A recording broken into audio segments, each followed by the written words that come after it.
Bíblia do livro de Gênesis, capítulo 39, do versículo 1 até o verso 23. Repetindo, Gênesis, capítulo 39, verso 1 até o versículo 23.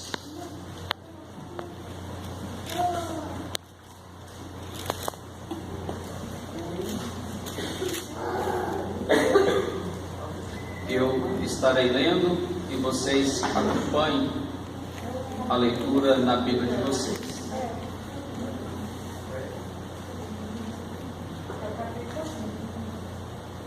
Diz assim a palavra do Senhor: José foi levado ao Egito a Potifar, oficial de Faraó, comandante da guarda egípcio. Comprou dos ismaelitas que o tinha levado para lá. O Senhor era com José, que veio a ser homem próspero e estava na casa do seu senhor egípcio. Vendo Potifar que o Senhor era com ele e que tudo que ele fazia, o Senhor prosperava em suas mãos.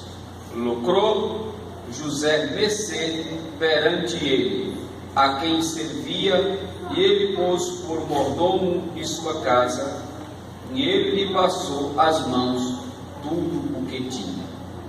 E, desde que fizeram mordomo de sua casa, e sobre tudo o que tinha, o Senhor abençoou a casa do egípcio, por amor a José.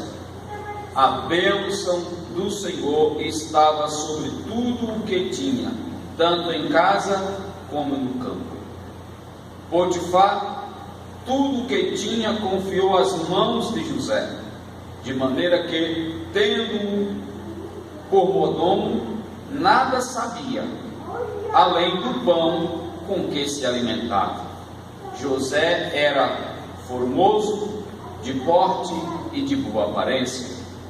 Aconteceu, depois destas coisas, que a mulher do seu senhor pôs os olhos em José e lhe disse: deita-te comigo. Ele, porém, recusou e disse à mulher do seu senhor: tenho-me por mordomo, meu senhor, e não sabe do que há em casa, pois tudo o que tem me passou ele às mãos, ou às minhas mãos. Ele não é maior do que eu nesta casa, e nenhuma coisa me vedou, senão a ti, porque és sua mulher. Como, pois, cometeria eu tamanha maldade e pecaria contra Deus? Falando ela a José todos os dias, e não lhe dando ele ouvidos para se deitar com ela e estar com ele. Sucedeu que, certo dia, veio ele à casa para atender aos negócios, e ninguém da casa, ou dos servos da casa, se achava presente. Então ela pegou pelas vestes e disse-lhe: deita-te comigo. Ele, porém, deixando as vestes na mão dela, saiu fugindo para fora. Vendo ela que ele fugira para fora, mas havia deixado as vestes nas mãos dela, chamou-o pelos homens de sua casa e lhe disse: vede, trouxe-nos meu marido, este hebreu, para insultar-nos. Veio até mim para se deitar comigo, mas eu gritei em alta voz. Ouvindo ele que eu levantava a voz e gritava, deixou as vestes ao meu lado e saiu fugindo para fora. Conservou ela junto de si as vestes dele, até que o seu senhor tornou a casa. Então lhe falou segundo as mesmas palavras e disse: o servo hebreu que nos trouxeste veio ter comigo para insultar-me. Quando, porém, levantei a voz e gritei, ele, deixando as vestes ao meu lado, fugiu para fora. Tendo o Senhor ouvido as palavras de sua mulher, como lhe tinha dito, desta maneira me fez o teu servo. Então se lhe acendeu a ira, e o Senhor de José tomou e lançou no cárcere, no lugar onde os presos do rei estavam encarcerados, e ali ficou na prisão. O Senhor, porém, era com José. Ele foi benigno, lhe deu mercê perante o carcereiro, o qual confiou nas mãos de José todos os presos que estavam no cárcere, e ele fazia tudo quanto se devia fazer ali. E nenhum cuidado tinha o carcereiro de todas as coisas que estavam nas mãos de José, porquanto o Senhor era com José, e tudo o que fazia, o Senhor prosperava. Um certo dia, Moisés, falando sobre a difícil tarefa de conduzir o povo hebreu pelo deserto, uma terra prometida, ele disse: se a tua presença não for comigo, eu não irei. E depois ele completou dizendo: o que nos faz ser diferente de outros povos é a tua presença. A história da nação de Israel mostra o quanto aquele povo experimentou os benefícios da presença de Deus. E é sobre esse tema que eu quero compartilhar com vocês hoje, os benefícios da presença de Deus na vida de José. Nós vamos fazer uma parte de contexto para você entender. Quando eu falo contexto, antes do texto, algumas informações sobre o texto lido, para que você se situe, para que você entenda aquilo que nós vamos pregar, subordinado nesse tema, os benefícios da presença de Deus.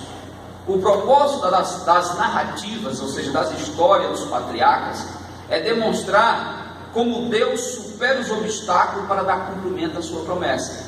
Quando eu falo patriarcas, eu falo desde Abraão, Isaac, Jacó e José. Nós conhecemos essa família, essa geração, como a geração de patriarcas responsáveis pelas famílias. E nós vimos a maneira como Deus, desde Abraão até chegar em José, Deus vem, superando os obstáculos para que a promessa de Deus se cumprisse. Quando nós chegamos no capítulo 37, onde fala sobre a geração de Jacó, a palavra para geração em hebraico é Toledot. Se você começar de Abraão até José, nós temos 5 gerações. Essas 5 gerações, você vê a maneira como Deus vem conduzindo e superando os obstáculos para dar cumprimento à promessa de Deus. Quando nós chegamos no capítulo 37, ele prepara a cena para aquilo que vai vir no capítulo 39, falando da genealogia, ou seja, da família de Jacó. Sendo que José, ele é o clímax, ele é o ponto alto, ele é o apogeu desta narrativa, desse cumprimento. Pois, chegando já ao final da história, Deus vai dando cabo aos seus projetos e as suas promessas, elas vão se cumprindo na vida de José. Então José é aquele ponto máximo, é aquele ponto onde a narrativa termina, onde todos aqueles obstáculos são superados pela presença de Deus, e na vida de José parece que isso acontece de forma mais intensa. E é sobre isso que nós vamos discorrer nesse texto. Esse texto ele é dividido em 4 cenas. A narrativa, a história, ela se divide por cenas. Cena mesmo, igual você vê os filmes. São episódios, e nesses episódios nós encontramos as ações de Deus, a maneira como Deus trabalha. Se você olhar no texto que nós lemos, você der uma olhada, no capítulo 39, do versículo 1 ao 6, nós temos a primeira cena. Nessa primeira cena você vai encontrar José sendo escravizado. A segunda cena é o capítulo 39, do 7 ao 11, você vai encontrar José sendo assediado.